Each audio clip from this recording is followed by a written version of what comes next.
The movie opens up with some far-off stranger on a horse racing towards a vagrant next to a broke-down wagon. The vagrant sees the stranger, grabs his gun and shoots, and the stranger falls. Now the vagrant runs up to finish the job, only to see that the stranger is still alive. And surprise, it's a blonde woman, who then gets the upper hand, chains the man to the wagon cart, and then rides off, his dignity in tow. So this woman, this female gunslinger, was racing from the distance towards one single toothless hillbilly, and she didn't jump in and Black Widow scissor slam his ass. She didn't shoot him through the eye from 300 yards. She didn't subdue him with guilt by telling him about her hardships as a woman. Infinitely more than you. Bruh. Now what she did do was rely on the fact that she has historically been underestimated, which is a powerful tool if you know how to leverage it. When people get comfortable, when they think they have you beat, they show you their neck. They show you their soft underbelly, and you can attack if you are smart and if you are patient. So by recognizing her limitations and working around them, which requires acknowledging that limitations exist in the first place, she shows that she's smart, she's pragmatic, and she's fucking interesting. Fucking interesting. We all love strong women. It's not just you, noble progressives, defenders of the feminist cause. Love of strong women is a fact that exists outside of the culture war. I mean, how many Confederate flag toting trailer park dwellers of the American South have popped their first shot to their poster of China from WWE? Now allow me to introduce you to a less often talked about genre subverting female protagonist BAMF. The Quick and the Dead was a 1995 Western from the golden age of action blockbusters. Right in the era of Unforgiven, of Tombstone. It was led by bombshell Sharon Stone. Am I interrupting? Not that one. And it existed after Ripley and Sarah Connor, but before Buffy the Vampire Slayer and Resident Evil. I would argue it was the peak era of representation, before there had to be a specific narrative telling you what you were supposed to get out of every single occurrence of some minority or beleaguered character showing up on screen. And that allowed you to actually connect with them as human beings and go watch them because you wanted to, because it was interesting. Now, from the era of 90s blockbusters, you can expect a lot of things. Clear and recognizable plots is one. Not everything had to be some vague, open-ended bullshit. There was actually a firm structure of storytelling to bounce off of. And note that I didn't say believable, just clear and recognizable. There were over-the-top big dramatic moments, and there were loads of crowd-pleasing one-liners and over-the-top explosions. It was a great fucking time to be alive. So our protagonist arrives in a town called Redemption, and she does the quiet loner thing. We associate that with like the cool male archetype, watching the guy come in, not talk to anybody, toothpick sticking out of his mouth, asking for a shot and then telling the bartender to leave the bottle as he doesn't look towards anybody. And it also stands that this archetype is also like the only approved way to show a man who has suffered like a loss or trauma. He's just got to be quiet and shut down. But it does also work here because strategically, it's the best thing anybody can do in such an uncertain situation where you are vulnerable and there is so much danger, especially if you're a woman in the Old West, where you might expect a sufficiently superpowered girl boss to come in with just aggression and start letting it fly, lashing out at the first guy that says, you should smile more. Instead, she keeps to herself, she observes the people around and is even passive with an escaped prisoner who starts to get aggressive and challenge her. She lets go the opportunity to let him know that she won't be trifled with by no man. And all of that exists because this character is intelligent and grounded in reality, but also because she actually has a singular mission here that she doesn't want to fuck up. Obtaining the goal is more important than making a statement any chance she can get. And that's what you get when you have an actual concrete identifiable plot like so many 90s blockbusters do. Here, her specific want is getting to Gene Hackman's evil, corrupt, brutish Herod. Now, old Herod was the head of an outlaw gang who overtook the town of Redemption as mayor and now terrorizes the township with brutality, with unfair taxes for protection. And as we get into the plot and Herod's role, I'm a bit torn about it because it is ridiculous as all hell, but it's fucking clear and it's tight and it serves well as a platform for all of the characters to make logical decisions that are structurally coherent. Now, when I say it's ridiculous, I mean the corrupt outlaw mayor decides to just hold a gunslinging contest where everybody fires off to the death, and at the end of the tournament the last person standing gets a cash prize of like $123,000, which today is like $5 million. So a $5 million prize for like 12 people out of a town of 100 in the middle of nowhere in the Old West to shoot at each other. Okay, it's weird, but I'm in. So we're introduced to main characters aside from the lady. We've got the kid, Herod's son, played by an undercooked Leonardo Dicaprio. He's like 20 here, but he looks like he's 9 years old. We have Court, played by Russell Crowe, who's a former member of Herod's gang, and he's now a preacher who has since rebuked all violence, but Herod's forcing him at gunpoint to compete in the tournament anyways. And that gives us a lot to sink our teeth into. We have an underestimated main character who wants to do something big by knocking off the main baddie, but is disciplined, patient, and cunning enough to leverage her situation and choose her goddamn battles. Leo does extraordinarily well being the kid desperate for his dad's attention, but is still cocky and self-assured as all hell. We've got the conflicted former outlaw who is continuously begging the question, can a killer actually reform? And then we've got Gene Hackman doing his best one-size-fits-all villain. He's playing the tyrant with a god complex that he does so well just by showing up and reading the lines, and he's just throwing money at people to get them to kill each other. God damn it, do I miss the 90s. Now, as I watch the movie and watch Sharon Stone do her work as the lady, it stands out to me how much more we need this in storytelling when you are trying to present strong characters from any beleaguered background. But it's not just an appeal for women to like cool it with the bull in China shop approach to problem solving. It really is for all characters, because however much like testosterone and a Y chromosome might help you in a 1-to-1 bout of fisticuffs, it doesn't do a goddamn thing against a bunch of people with guns, or one person with a gun, or two people without guns. Like, even primatologists will note that the biggest, baddest alpha gorilla is still at the mercy of two smaller gorillas if they team up and decide that they've had enough shit. Even for the men in these movies, it's like playing the game in God mode, and it starts to lose its appeal after a while. Like John Wick 4 mirrored my experience every time I've ever gone to a Golden Corral. It's the promise of unchained gluttony, and at the beginning, it's always the same excitement. Then it's immediately followed up with about 20 minutes of sensuous joy, and then diminished returns kick in. You get a bit of concern as you feel your stomach rumbling a little bit, your face gets a little flush, you're like, oh my God, how much more of this can I take? And the last hour, let's just say it's never a good time.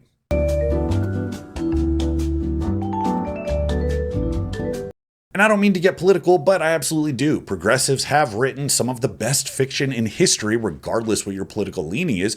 But it seems back in the day, progressives were actually connected to other human beings, and their care for them is what drove their principles and their storytelling. This shit generation of writers, self-absorbed, internet-bred butt babies that they are, have put out so much trash under the guise of art and entertainment that droves of people influenced by the culture of science fiction, comic books, movies, and TV had a hard look in the mirror and said, maybe the other side's not so bad. So if you're a lefty writer, take note. The ideologues you have in your corner, the diehards, they're always going to tell you what you put out is great, wonderful, and fantastic as long as it repeats the message that they want to hear. But you can't deny that that type of ham-fisted delivery has caused you all to objectively lose ground. Everybody left of center should be pissed at all of you for being a big reason that their socio-political goals have taken a big step back in recent history. Because it is when you let the most fart-sniffing of your ranks write copy for your movements. Can you believe all these imbeciles in Texas? They just put another prisoner to death.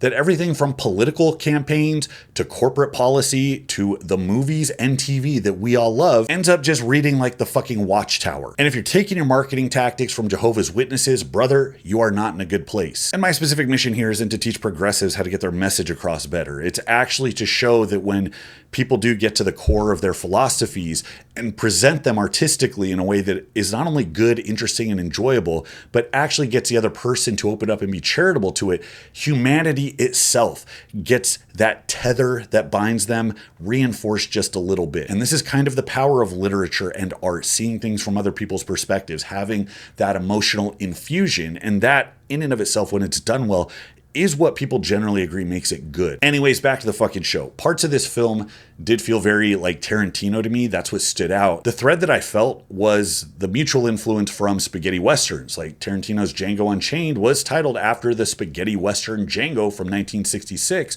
which he routinely paid homage to in his movies. And that movie was so influential, it spawned more than 30 unofficial sequels. Now, Simon Moore wrote the script for The Quick and the Dead as a tribute to the Sergio Leone directed Clint Eastwood trilogy that features A Fistful of Dollars, A Few Dollars More, and The Good, the Bad, and the Ugly.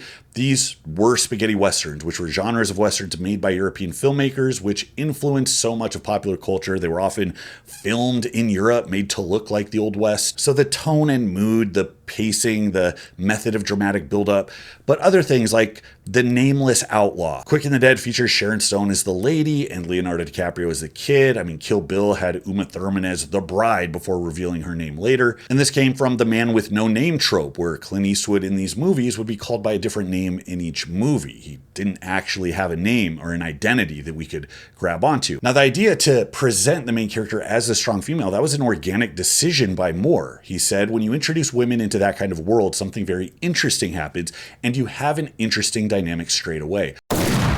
So taking the rough Clint Eastwood type gunslinger and instead casting the thin, pretty blonde Hollywood bombshell, that was definitely subversive, but subversive for creative reasons. It was to be new and interesting and allow for situations and conflicts unique to those circumstances that people hadn't seen before. She's good, obviously good. She shoots Russel Crowe down with 3 shots from being hung at the beginning of the movie. She's better than most, but she's still behind the people she's going after. And everything from the opening scene to the final twist of the movie has her using tactic over brute force. She's not stronger, faster, she's not even more skilled, but she's determined. She has a righteous mission and she uses every tool at her disposal. They even showed her being nervous in her first gun battle. She required the help of Russel Crowe's court in order to take that match. That's something that you just really wouldn't see over the last 10 or 15 years of filmmaking. Those points of vulnerability ground her in reality, even in a ridiculous production like this, but it makes characters relatable, and more important, it creates actual suspense because, oh my god, something bad actually might happen to the main character. This was also probably an influence to Joss Whedon, who had contributions to the script, and this was a few years before he would make his first television show, Buffy the Vampire Slayer. And just like The Quick and the Dead used a strong female lead to subvert the strong, gruff, macho gunslinger archetype, Buffy the Vampire Slayer flipped the trope of monster chases girl into girl chases monster. And to further establish the Grand Canyon that exists between strong females pre and post Twitter era, Whedon's Buffy was literally superpowered, but she was still a teenage girl who had teenage girl problems, and those problems weren't positioned as being less important, something to be bucked or ignored in service of being this strong, independent character I'm supposed to be that's above all that bullshit. In fact, the conflict of the show existed because both of those goals were seen as equally important. There's who she was, there's who she knew herself to be, and there's who she was supposed to be. So you have the affectation of Sharon Stone's The Lady in The Quick and the Dead, which makes sense for her environment. She was raised in the brutal Old West, ran by gruff, violent men, and she was raised without a father or any method of protection, specifically with a blood vendetta on her mind. Her archetype molding into that male masculine element, that makes sense. But today that becomes the default for the strong female archetype. It is to show that you are just as masculine as the men and just emote male types. If Buffy was made today, they would have worked harder to have her cold and brooding and detached from anything social, because social norms are relative, which makes them arbitrary and obviously stupid and unimportant, and they should be torn down and replaced. And when writers do that, it becomes extraordinarily unrelatable. It's a straight shot to the audience saying, I don't give a shit. In The Quick and the Dead, the lady doesn't bother with any social themes one way or another. She's gruff, but she doesn't buck the opportunity to put on an elaborate dress that Herod leaves for her in order to meet him at his house for dinner. Once again today, in that scene, she would have lit it on fire or something. Excuse me, I'm being oppressed! So it's obvious that she was written to explore the creative opportunities that Simon talked about, like a woman's basic vulnerability in the Old West, let alone in a literal gunfight against the worst of the absolute worst. And that makes for a compelling underdog. In short, it makes you give a shit. It is interesting to see the shift in acting go from charisma, likability, relatability being the central theme rather than raw acting talent. As an example, do you want to know a secret? Brie Larson is actually a fantastic actress. This is something a lot of people don't know. If you don't believe me, go watch the movie Room. She does some heavy fucking lifting, but when she has to rely on pure charisma, whatever she's in is going to be dead on arrival because it's not something that she has in spades. The 90s were packed with the likes of Keanu Reeves, Arnold Schwarzenegger. You had Denzel and Sam Jackson and Bruce Willis and Tom Cruise and Brad Pitt. And some of these actors would put out great performances. A lot of them would often put out subpar performances. But the common theme is that we loved watching them regardless. When you have a script that contains a plot and themes and an aesthetic and a tone and a messaging.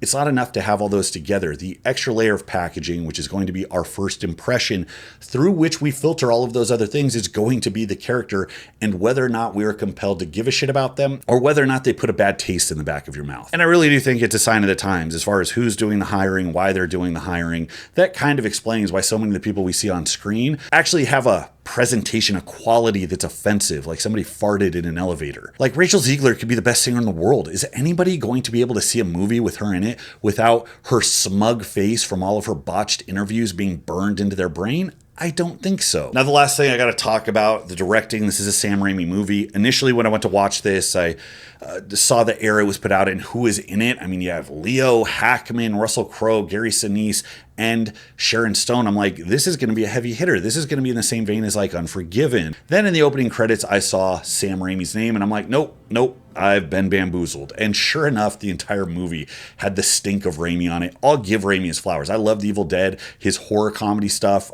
Drag Me to Hell, really enjoyed that. I thought his style was appropriate for the Spider-Man movies. 1 and 2 were absolutely fantastic in his campy kind of camera work. And the type of humor he likes to wedge in, it worked really well, especially for what Spider-Man was in that year. But for anything that's supposed to be like a serious dramatic retelling, not for me, bro. I legitimately hated everything in this movie that was identifiably Raimi. You could tell him working awkwardly to move the camera. It didn't fit. It was jarring. I don't think as a viewer, you should ever be actively aware of the camera work. I don't think I should ever see a scene, the camera do something, and immediately think about how awkward it is for the person holding the camera to do what they're doing. But that's how jarring a lot of these scenes were. I thought the montages were corny and stupid. It's like, show the actual duels, but they have like silhouettes of the characters laughing and grimacing and drawing their guns and like sliding across the screen. And of course, people are going to cope by saying it's a throwback or it's paying homage to whatever. And that's fine. It can do that. It still takes away from the drama. Now, where Sam Raimi's quirky camera tricks weren't giving me fucking motion sickness, I have to say I did like the rest of the movie. Now, if we didn't live in the era we lived in, I would be pulling for a remake of this because I do believe it actually has the potential to be a much better movie structurally, with the plot and the themes, the presentation, the characters, the interesting rogues gallery of villains. Everything about the movie lends itself to something truly fantastic. But it would require somebody having a singular vision, being able to capture that, and it would require not fucking with the characters as they are, and we know that that's not going to happen. So for a movie that has a tight plot that features 3 to 5 of the best actors of the last few generations, for a movie that's big on tension and drama, that has a payoff at the end, and for one that doesn't insist on putting insufferable characters in your face, yelling their message to you, I recommend The Quick and the Dead, if for no other reason than to be a palate cleanser, than to clear out your airwaves from the shit you've been smelling for the last 15 years. So that's all I got for today, guys. Let me know what you think. Until next time, this is Bromley. I'll see you.